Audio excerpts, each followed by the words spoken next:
नमस्कार दोस्तों, जीके जे डिस्कशन में आप लोग का आज फिर से स्वागत है। आज मेरा सेट प्रैक्टिस का 45वां क्लास है। तो ये क्लास जो है वो 45 हो चुका है, 45 क्लास जो है वो हो चुका है। तो आप लोग जो है देखिए कि आप लोग का कितना तैयारी है कितना नहीं है। क्वेश्चन जब आप देखते हैं, वीडियो देखते हैं, उस टाइम अगर आपको आता है तो आप लोग जो है वो कमेंट बॉक्स में आंसर को लिखा कीजिए, ठीक है। और एग्जाम तो मार्च में होने वाला था, लेकिन लगता है नहीं होगा मार्च में। तो एग्जाम को मतलब और अच्छा बात है कि स्टूडेंट लोग के लिए जो है वो टाइम ज़्यादा मिल पाया है ना। तो आप लोग अच्छे तरीके से तैयार कीजिए, एकदम मन तन लगा करके, क्योंकि 2024 में अगर नौकरी पक्की नहीं हुई तो समझ लीजिए कि 2-4 साल जो है इस 2024 का पछतावा जो है वो रह जाएगा, ठीक ना। क्योंकि जो है वो वैकेंसीज अब आने वाली जल्दी नहीं है, जितना आना था उतना 2024 में जो बाकी है वो आ जाएगा, ठीक है। तो चलिए क्वेश्चन की ओर चलते हैं। चलिए पहला क्वेश्चन कह रहा है कि चावल का दाना है, चावल का दाना क्या है? क्या एक बीज है, या एक बीजीय फल है, या बहुबीजीय फल है, या फिर इनमें से कोई नहीं? चावल का दाना क्या है? एक बीज है, या एक बीजीय फल है, या बहुबीजीय फल है, या इनमें से कोई नहीं? तो चावल का दाना क्या है? एक बीज है। इसके ऊपर से छिलका हटाते हैं तो चावल का दाना क्या हो जाएगा? एक बीज है। क्या है? तो एक बीज है। बात कर ले कि चावल सबसे ज्यादा कहाँ होता है। चावल जो है वो सबसे ज्यादा हमारे भारत में कहाँ होता है?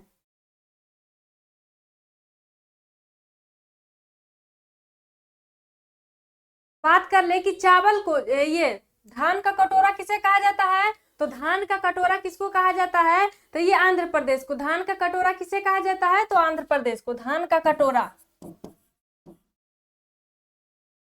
धान का कटोरा किसे कहते हैं? तो आंध्र प्रदेश को कहते हैं। आंध्र प्रदेश को कहा जाता है। और सबसे ज्यादा चावल कहाँ उगाया जाता है? तो सबसे ज्यादा चाइना में, और दूसरा नंबर पर हमारा भारत आता है, ठीक है। चलिए अगला क्वेश्चन है कि किस पौधे में बीज होता है लेकिन फल नहीं होता है? इन चार में से बताना है कि किस पौधे में बीज तो होता है लेकिन फल नहीं होता है। क्या ईख में, मूंगफली, बादाम बादाम या फिर साइकस?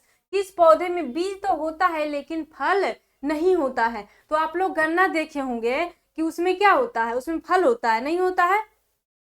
तो इसमें क्या हो जाएगा? इसका आंसर ईख यानी कि गन्ना। इसमें पौधे ईख में जो होता है वो क्या होता है? तो ये बीज होता है लेकिन फल नहीं होता है, ठीक है। चलिए अगला क्वेश्चन है कि किस पौधे का फल भूमि के नीचे पाया जाता है? किस पौधे का फल जो है वो भूमि के नीचे पाया जाता है? क्या गाजर का, या मूली का, या आलू का, या मूंगफली का? किसका जो है फल भूमि के नीचे पाया जाता है? तो आप लोग जो है अगर मूंगफली किन्हीं के घर में अगर होता होगा, खेत किसान के घर से होंगे, तो उनको पता होगा कि मूंगफली जब हम उसको निकालते हैं तो क्या होता है, जमीन के एकदम अंदर से निकलता है। तो वही पूछ रहा है कि इनमें से बताना है कि किस पौधे का फल भूमि के नीचे पाया जाता है। किसका? तो ये मूंगफली हो जाएगा। किसका? तो ये मूंगफली हो जाएगा। मूंगफली की हम बात कर ले तो इसको बोया कब जाता है? तो इसको बोया जाता है जून जुलाई में। कब? तो जून जुलाई में इसको बोया जाता है। जून जुलाई में इसको बोया जाता है। जून जुलाई के माह में जो है इसको बोया जाता है, ठीक ना। और ये जो होता है ये कैसा पौधा होता है? तो ये उष्ण कटिबंधीय होता है। कैसा होता है? उष्ण कटिबंधीय और होता है। और इसमें फैट जो होता है वो अधिक मात्रा में होता है। मूंगफली में क्या होता है? तो फैट अधिक मात्रा में होता है। कैसा होता है? उष्ण कटिबंधीय।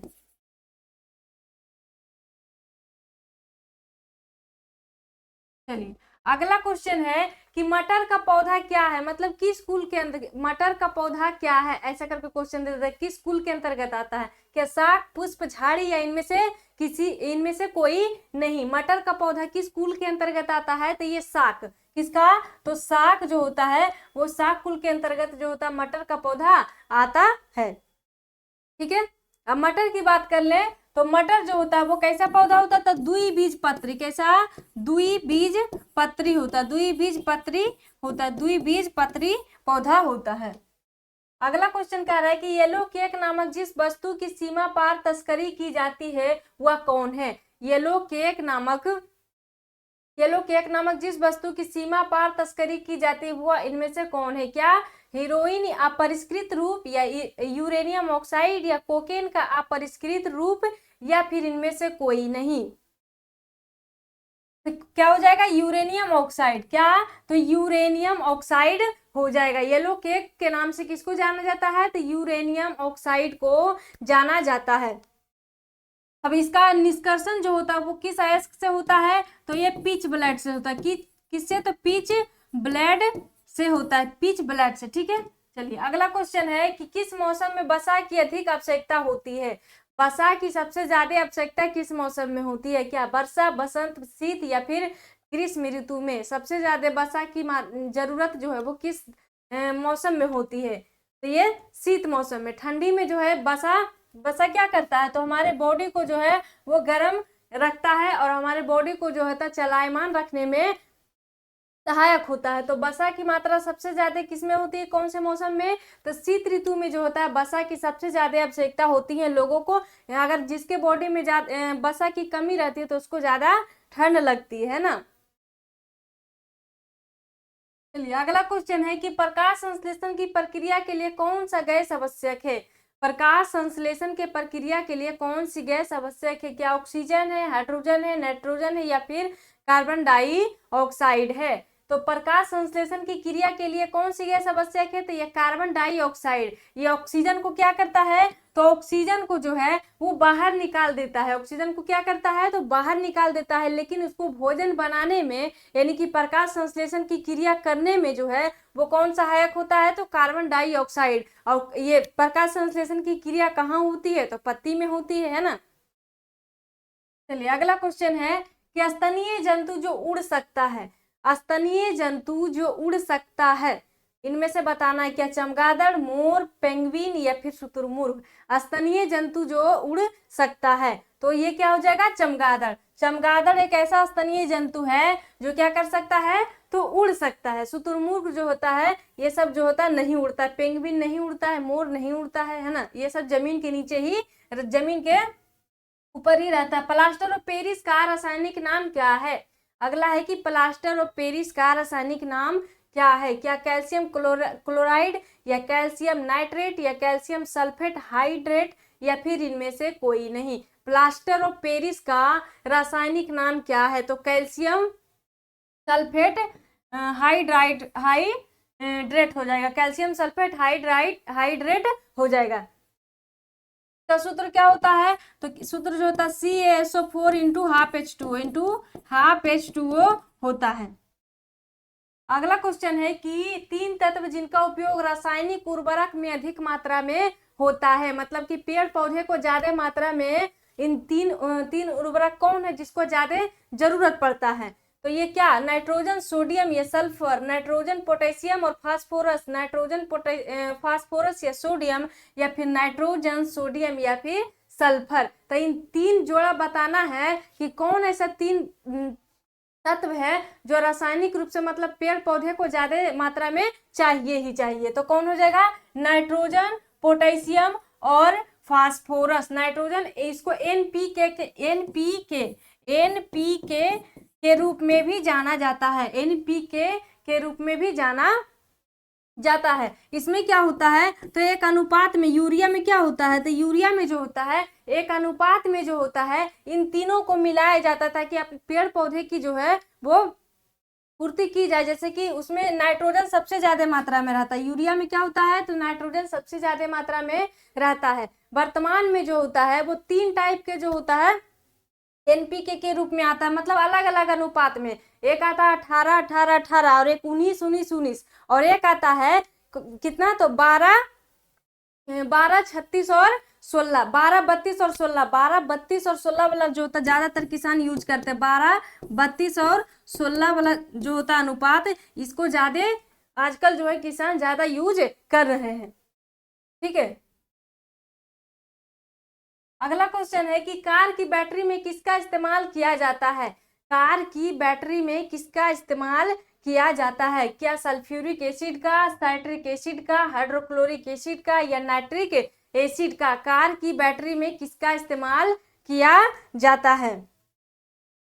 किसका है? सल्फ्यूरिक एसिड का। किसका? तो सल्फ्यूरिक एसिड का। सल्फ्यूरिक एसिड का एक अन्य नाम है, अम्लों के राजा के नाम से किसको जाना जाता है? तो अम्लों के राजा के नाम से सल्फ्यूरिक एसिड को ही जाना जाता है। और इसका अन्य नाम भी है, तो क्या है उसका अन्य नाम जो है वो बैटरी एसिड के नाम से भी जाना जाता है। बैटरी एसिड के नाम से किसे जाना जाता है? तो सल्फ्यूरिक एसिड को बैटरी एसिड के नाम से भी इसको जाना जाता है। ठीक है, या हाइड्रोजन सल्फेट कह लीजिए।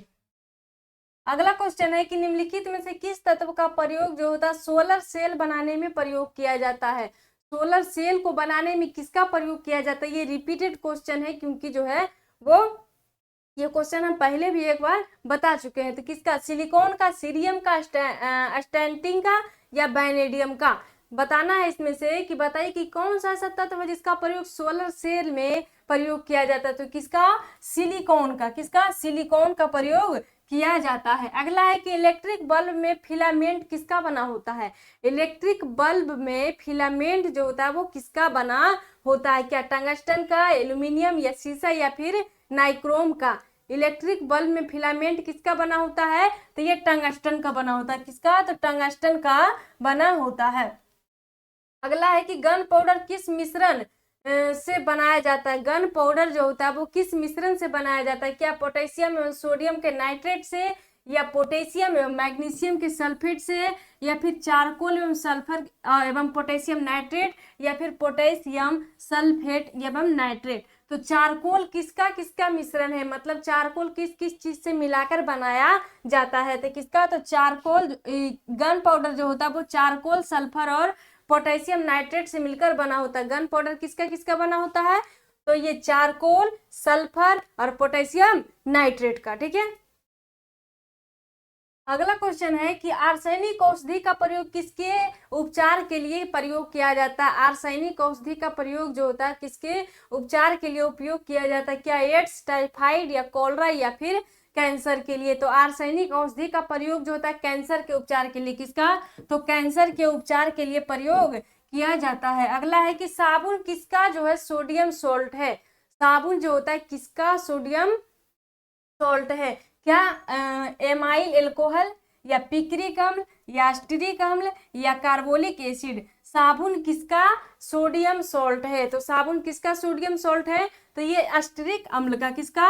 अस्टीरिक अम्ल का।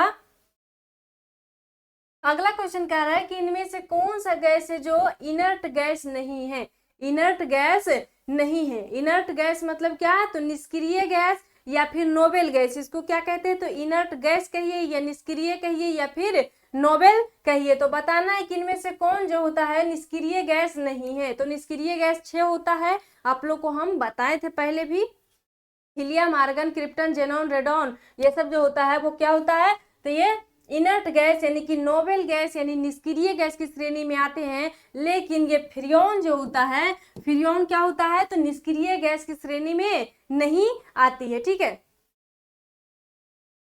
अगला क्वेश्चन है कि अंतरराष्ट्रीय इकाई पद्धति के अनुसार रेडियो एक्टिविटी की इकाई क्या है? अंतरराष्ट्रीय इकाई पद्धति के अनुसार रेडियो एक्टिविटी की इकाई क्या है? क्या बैकुरल है, क्यूरी है, बेबर है, या फिर गॉस है? क्या हो जाएगा इसका आंसर? अंतरराष्ट्रीय इकाई पद्धति के अनुसार रेडियो एक्टिविटी की इकाई क्या हो जाएगा? तो ये बैकुरल हो जाएगा। क्या? बैकुरल हो जाएगा। अगला क्वेश्चन कह रहा है कि बिजली के तार में आग लगने का मुख्य कारण क्या है?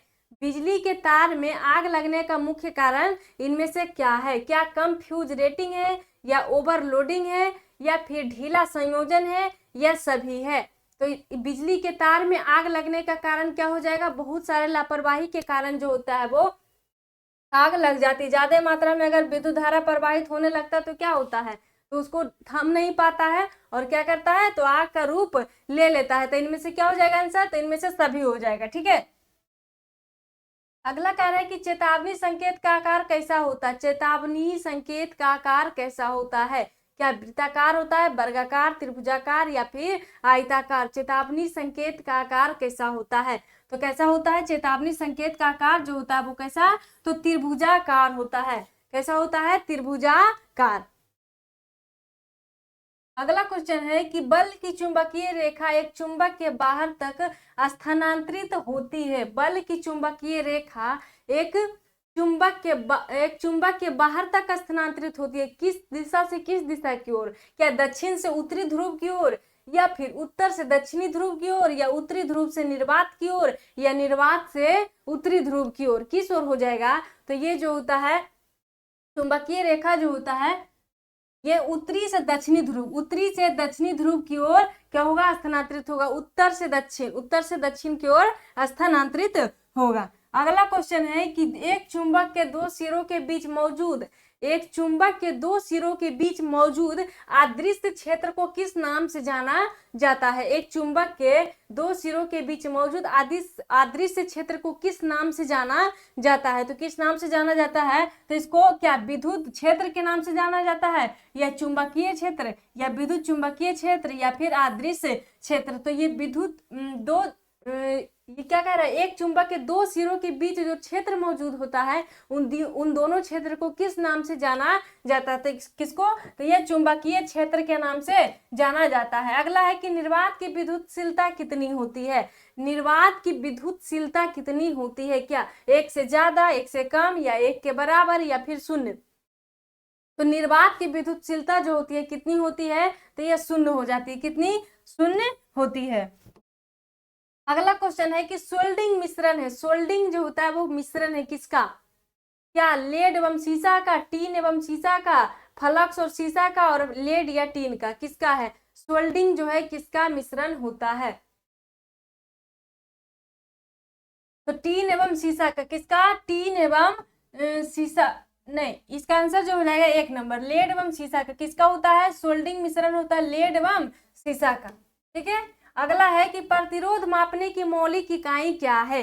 प्रतिरोध को किसके द्वारा मापा जाता है? क्या मेगा ओम में, या मिली ओम में, या किलो ओम में, या फिर ओम में? तो प्रतिरोध को मापने की इकाई जो होता है वो किसमें? तो ओम के द्वारा मापा जाता है। किसके द्वारा? तो ओम के द्वारा मापा जाता है। ठीक है। तो आज जो है मेरा 25 क्वेश्चन समाप्त हो गया। और आप लोग को मेरा सेशन कैसा लगता है? अगर अच्छा लगता है तो आप लोग भी कमेंट कीजिए और हमको जो है प्रोत्साहित कीजिए आगे बढ़ाने के लिए, ताकि कमेंट अच्छे कमेंट को पढ़ने के बाद जो होता है वो मोटिवेशन मिलता है, ताकि हम आप लोग के लिए और अच्छे कंटेंट लाते रहें। ठीक है। तो आज यहीं तक। जय हिंद, जय भारत।